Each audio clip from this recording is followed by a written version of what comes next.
our goal is to make as much money for the shareholders as we can in the nearer term, which means the next year to 2 years, not long term.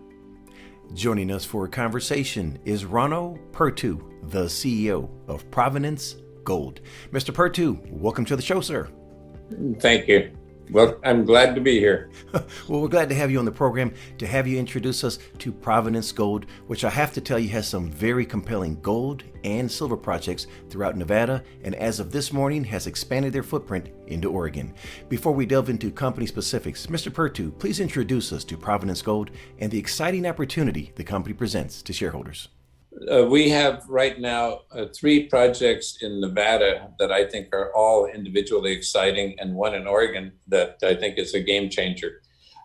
We have a project called White Rock in northeastern corner in Nevada that I think is going to become a very serious major deposit. We have a project called Mineral Hill, which is a silver project that is potentially a large bulk mineable silver target. We have one in central Nevada that has a flow dome complex that I think is going to be a gold surface mine with deep potential for high grade as well. And then we have the Oregon project, which is recently acquired, which has a proven drilled resource of multi-million-ounce gold right now at a higher than average grade for open pit mines. Let's find out more. Mr. Pertu, please introduce us to your property bank, which is strategically located throughout Elephant Country, and that is regarded in the top jurisdiction for exploration and mining, Nevada. Sir, take us to Nevada and introduce us to the flagship White Rock Gold Project. The White Rock project was brought to us by Jerry Boffman, and we looked at the project. The reason we took it on was because Steve Craig, our project manager and expert for Nevada, had drilled it for Kennecott years ago and loved the project. In that work that we did from historic data that we had acquired, we recognized that the property was much bigger than what was brought to us. So we expanded it to 258 claims, about 5,160 acres. And in that acreage, we have an area 3.2 kilometers by 1.6 kilometers that is virtually continuously surface mineralized. That project, we started drilling in last year in the spring of 2021, and we put in 35 holes that added to 65 holes that were drilled historically that all showed a bulk tonnage half a gram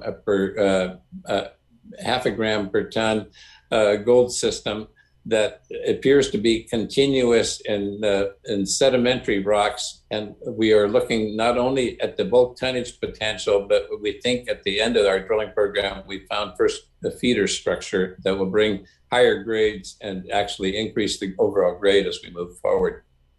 Continuity and feeder zone. I love that.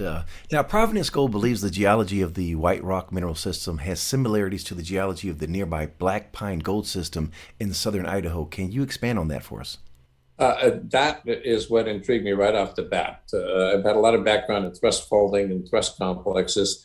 And when I looked at the geology of the Black Pine of Liberty Gold there, about 50 miles to the east, it was virtually identical. Their mineralization is within a thrust zone package, and that thrust package is gold mineralized. We are in, I believe, the same thrust package, but we're higher in the system. So we're looking at a structure that is our arched dome. A dome is basically that kind of a structure out there that has been faulted as part of the doming, and it's formed by the thrusting underneath. So what we're looking at is the same aged rocks, the same lithology as Black Pine, and I believe a system that is going to repeat as well as another area that we have to the west. So we have 2 potential Black Pine type deposits under control right now. And speaking of the lithology, can you share the historic exploration work? The project was actually looked at by several companies, including Kennecott, and they drilled widely spaced holes. The widely spaced holes had up to over 300 feet of continuous gold mineralization. And nobody ever put it together. And the reason they never put it together is Company A would come in and they would look at one part of the project. Company B would come in and look at a different one. When Steve Craig's company, Kennecott, in which I was in senior management years in the past, came in and looked at it, they were looking for a higher grade system, which was in vogue at that time. They wanted at least several grams of gold per ton. Today, by the way, the average grade of the Nevada mines is about half a gram, which is what this project is. So they walked, even though Steve was intrigued, and he actually hit one of his holes, went 5.7 grams in one of the zones that we have not yet followed up on. That project is going to continue to expand as we drill to the south, because the best surface shows we have not yet reached with our drill rig. So what we did was we started at the north end, worked our ways southeastward until the weather drove us south. And may I ask this as well? You referenced that you began your inaugural drill campaign. How many pending assays are there still? We have gotten all the assays for this season back already. That was 35 holes. We had a terrible problem with drilling that will not be a problem with a mine. And that's that as we came into the main gold area, we would run into open fractures, big cracks in the rock. And the reason that becomes a problem is with a drill rig and the cracks in the rock, you can lose your drill steel, which we did on more than one occasion. And we can also get stuck and back out because you don't want to drill any further. We worked around that problem, and we ended up with a solution going forward. But what we have outlined now is a gold area that is going to extend. We have extended it right now for about 1.5 kilometers. We are planning on extending it another 1.5 kilometers, heading southward into an area that has the best surface shows of any part of the property not yet drilled. Well, before we leave the White Rock, what work is currently being conducted there, sir? We are right now having Steve and a couple of his assistants working on getting a 43-101 presentation to show the resource as it stands at the moment. And beyond that, we are also putting together a detailed structural picture. What we found is that the dome itself is mineralized in sedimentary rocks, but the higher grade portions are in the feeder structures that bring the mineralization into those dome structures. And the detailed geology is starting to fall into place when they go back in and look at the chip tray. Leaving Nevada, let's visit Oregon, where Provenance Gold announced today that it expanded its footprint with the newly acquired Eldorado property, which hosts not one, not two, but 3 historic resource estimates. Mr. Pertu, congratulations. Thank you. Please acquaint us with the Eldorado property, beginning with the location, and what can you share with us about the historic resource estimates? Okay, well, first of all, the reason that we got into this was because we'd done a great job by Jerry Boffman's estimate on White Rock, and we're doing that. And so he offered this, which was being looked at hard by a major, and we basically got first rights ahead of the major, which I was very pleased with. But that project is in Harney County in the eastern part of the state near Nevada. And it's in a county that, contrary to Western Oregon, is very friendly to mining and is treated separately from the permitting difficulties that you hear about in Western Oregon. So in fact, I'll back up. I have a good friend who's a regulator, the chief regulator for that area for Oregon, who has now just retired, unfortunately. But anyway, he told me that Oregon was misconstrued by the outside world. He said you can permit a mine in Oregon, in Eastern Oregon, and there is one that is being mined or permitted successfully right now.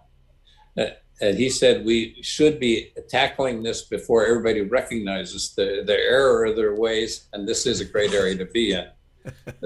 So we tackled the project we were stunned to find out that it had three estimates by Billiton and by Icon in the past.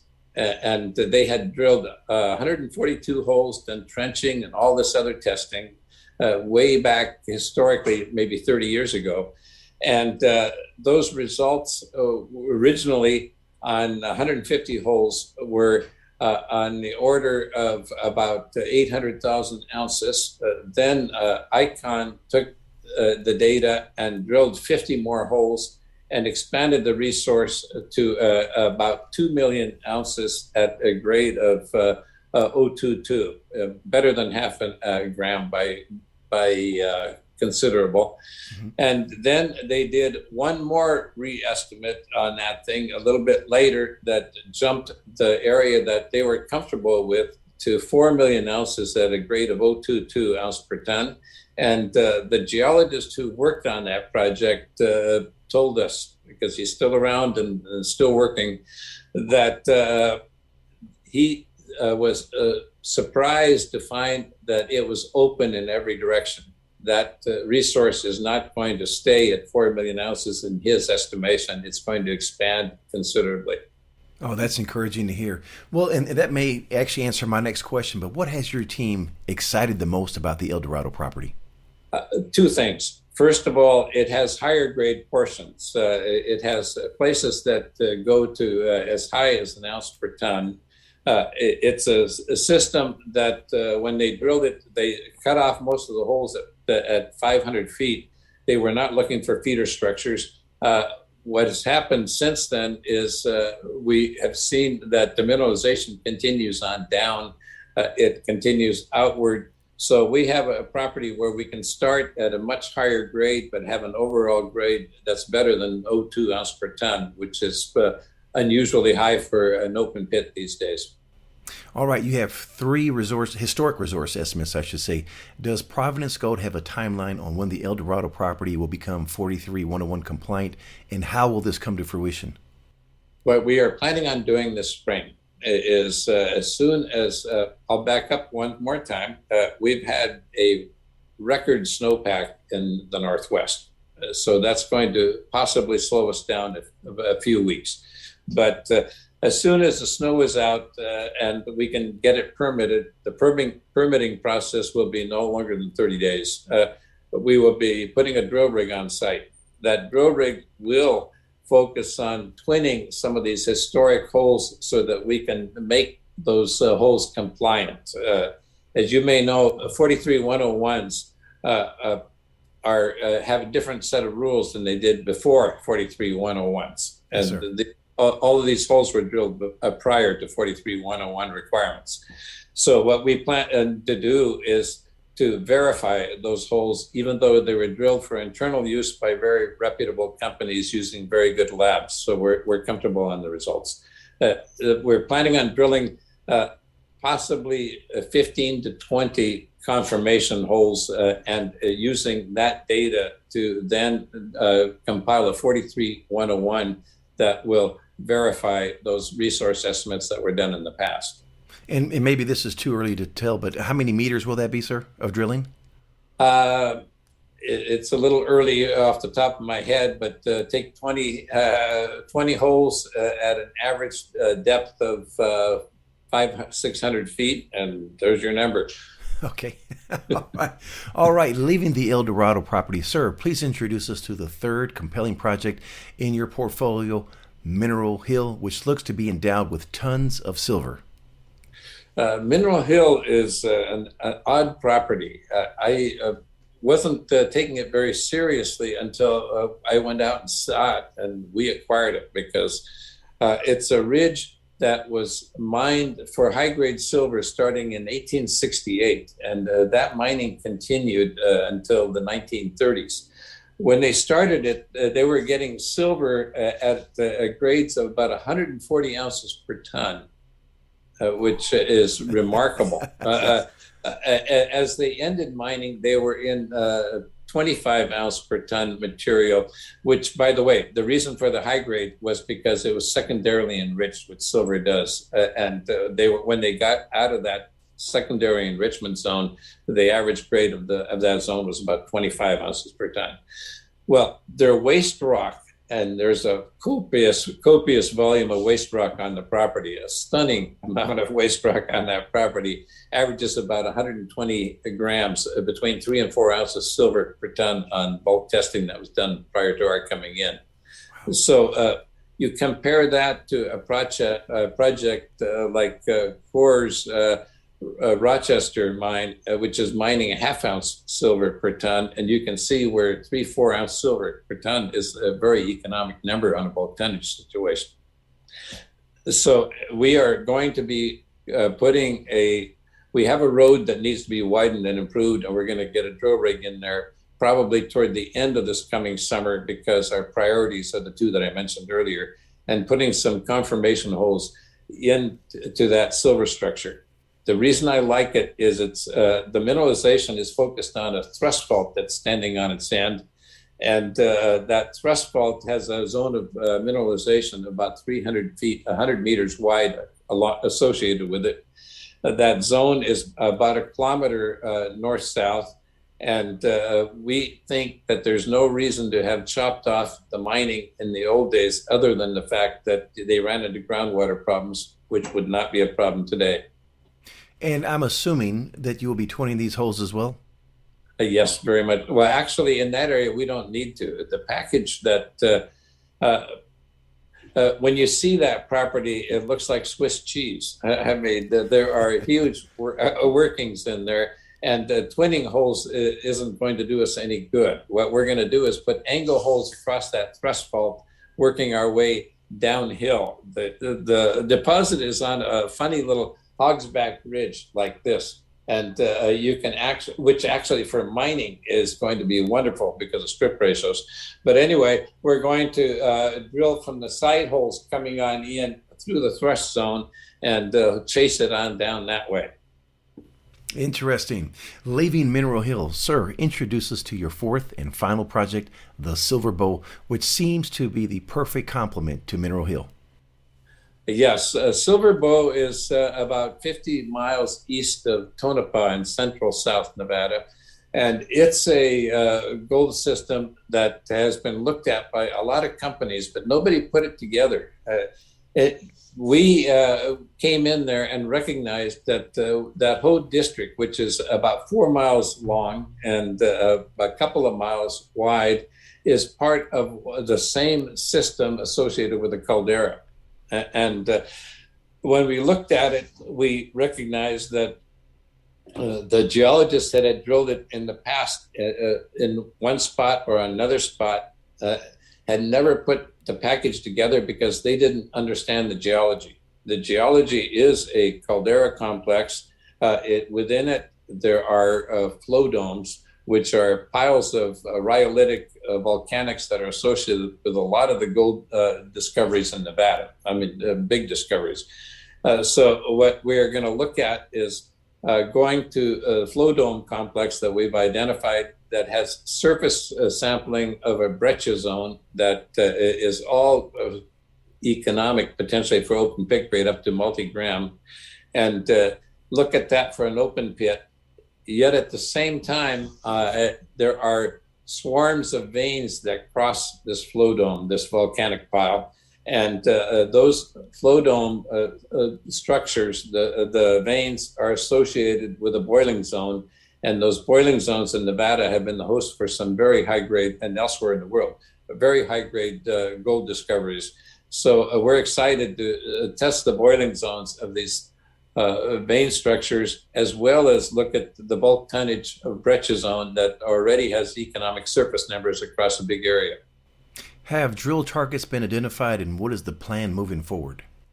Drill targets have been very much identified. We've done the geology on that thing. We know where the vein structures are. We're planning on setting up and drilling across those vein structures. And if we can do it right, we're going to be drilling some of those holes through that breccia zone that we already know is gold mineralized and into the vein swarms, hopefully at their boiling zones. That's going to be a fun, exciting program. I'm looking forward to it. Now, before we leave the property bank, multi-layered question. What is the next unanswered question for Provenance Gold? When can we expect a response? What determines success? And when can we expect news flow? Okay, first of all, on news flow, the two news stories that are coming up are going to be the 43 101s that are going to take the next 2-3 months to complete.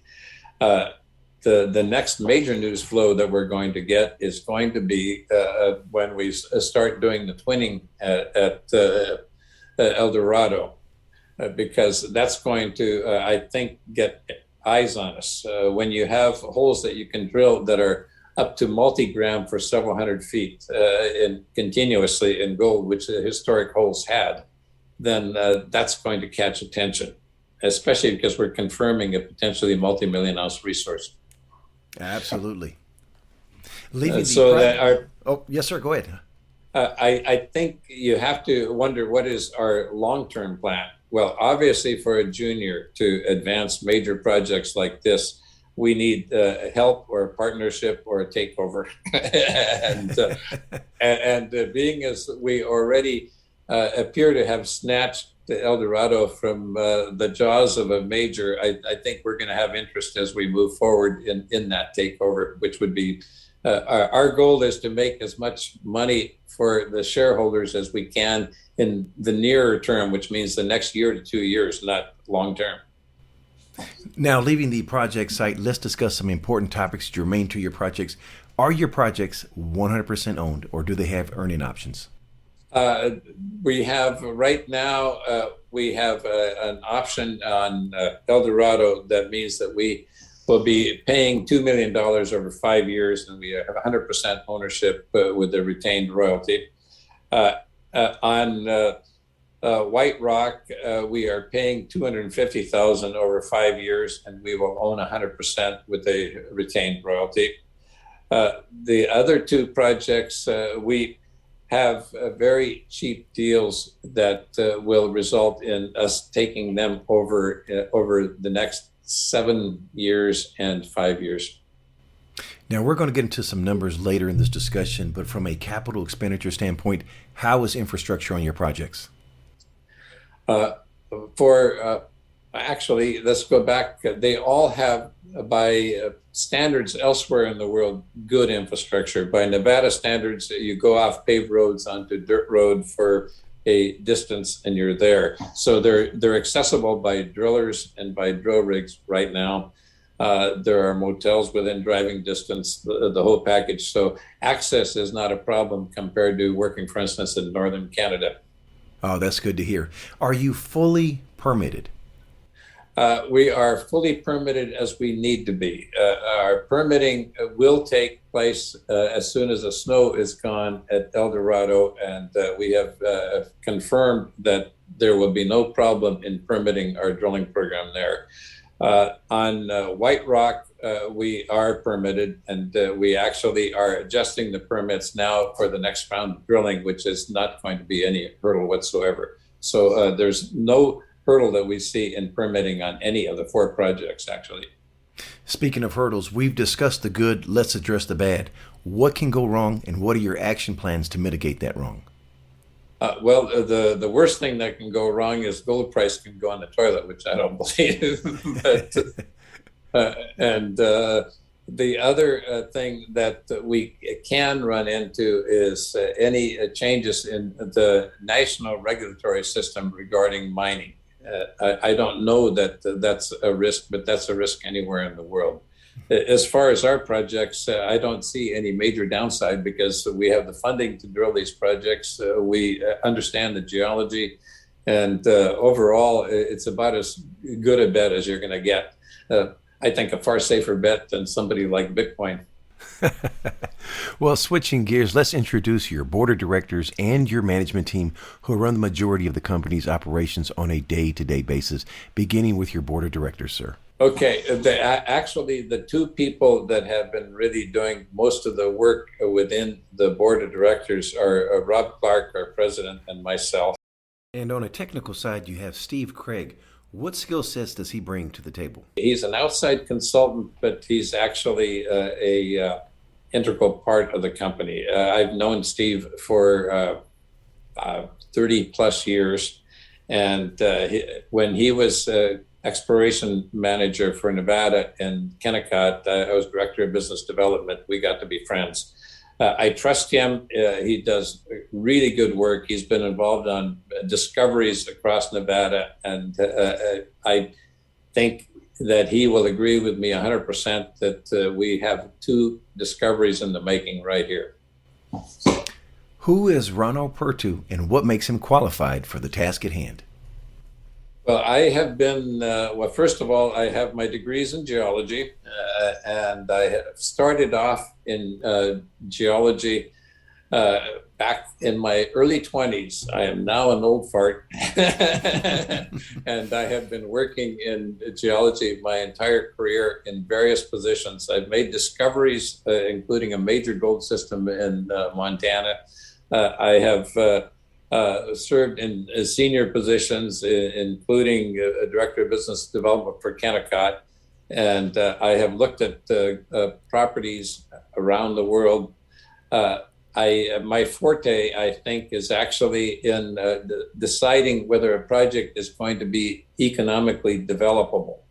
And that's because I have had a training from my first boss, who was a geological engineer, who said, your position as geologist for Pacific Power, my first job, which formed NERCO at the time, is not to be a geologist, but to make money for the company.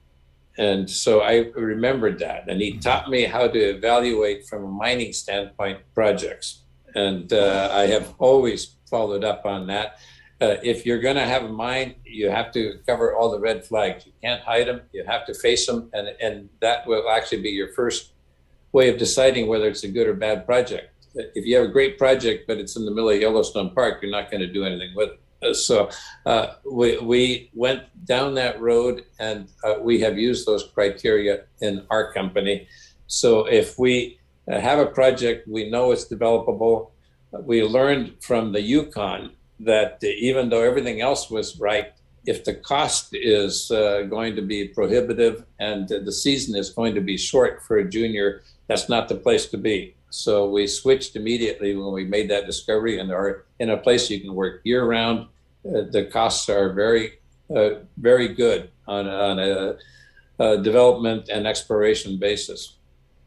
Well, I admire the veracity and the perfect blend of that geological and business acumen. It all comes together right here in Providence Gold. How about the boots on the ground? Who do you have on your technical team? Right now, our main technical team is Steve Craig and myself, and we have brought in other geologists as we need to on a part-time hiring basis. So when we were drilling, we had two geologists that we brought in to sit on the drill rigs with Steve's supervision and my supervision of Steve. The two of us, by the way, have a combined history in the mining business of more than 100 years. And we have both had extensive experience in both discovery and property development in Nevada. Well, let's get into some more numbers here. Please provide us with the capital structure for Providence Gold. Provenance right now, as of the tranche that we just took in, we have about 1.3 million in cash, and that is all we want to take in right now, because we are very concerned about not diluting the company to maximize share value. We have a little less than 80 million shares outstanding right now, and about 33 million, as I recall, warrants, and we're trying to keep that number in that kind of a very manageable level moving forward. We've been offered a lot more money, but we don't want to take it until we need it. And by the way, one of the main reasons we don't want to take it is we think our company is highly undervalued. When you have two potential multi-million-ounce projects, two other promising projects, and you're trading at what we're trading at right now, there's something wrong with that picture. I think it's going to be corrected when we do our confirmation drilling at Eldorado. I have a Rolodex of names in the space here that are very well recognized. And that's the very reason why I have you on this program, because they feel the same way. Oh, good. All right, sir. How much debt do you have? Zero. And what is your burn rate? We are when we are not drilling, our burn rate is less than about 20. It's about $20,000 to $30,000 a month. And the reason it's a hard number is you have payments on claims, you have all these other things that come up. So our burn rate is call it $30,000 a month, but it fluctuates completely with what's going on with the program and the timing for paying our claims. In the United States, you pay claims on the first day of August, and it's not a large number, but it's a number that hits once a year. What percentage ownership does management have, and who are the major shareholders? I think we have about 15%, but we not only do we have that ownership, a lot of the early stock is in friendly hands. And so actually we are very comfortable that we are in control of the company until we decide that we want to make a deal with a major. And in reference to that ownership, what is the float? I believe it was around 58 million. Is that correct? That's what I was just exactly. Yeah. All right. And are there any redundant assets on the books that we should know about? No. Are there any change of control fees? And if yes, what is the compensation? No, there aren't. That's impressive. If someone is not aware, that's quite impressive. Very commendable, sir. And is management charging a consulting fee for any services? We're taking modest salaries. Other than that, no fees other than paying the consulting fees for Steve Craig on as a regular outside consultant. In closing, sir, what keeps you up at night that we don't know about? Actually, I sleep very well. Good to hear. Good to hear. But what is frustrating to me right now is the fact that we have not gotten the recognition that I thought would be coming our way for having the package that we have and for how high a quality package we have. Well, I remember offline you were talking about your desire to leave a legacy. Do you want to expand on that? I am, as I said, an old fart. I'm in great health and all the rest of that. But nevertheless, I actually want to leave something that is worthwhile, that I can be remembered for and I can feel very happy about. So to me, Provenance is that vehicle. I think if we can make Provenance a very successful company, I will die happy. And Steve Craig, by the way, who's almost as old as I am, has exactly the same feeling that this is our last hurrah. I hate that term, but that's what it is. And we're going to make it a good one. Last question, sir. What did I forget to ask? Oh, probably any embarrassing questions. And I can't think of anything embarrassing. So I think you did a good job. Mr. Pertu, it's been a pleasure speaking with you today. Wishing you and Provenance Gold the absolute best, sir.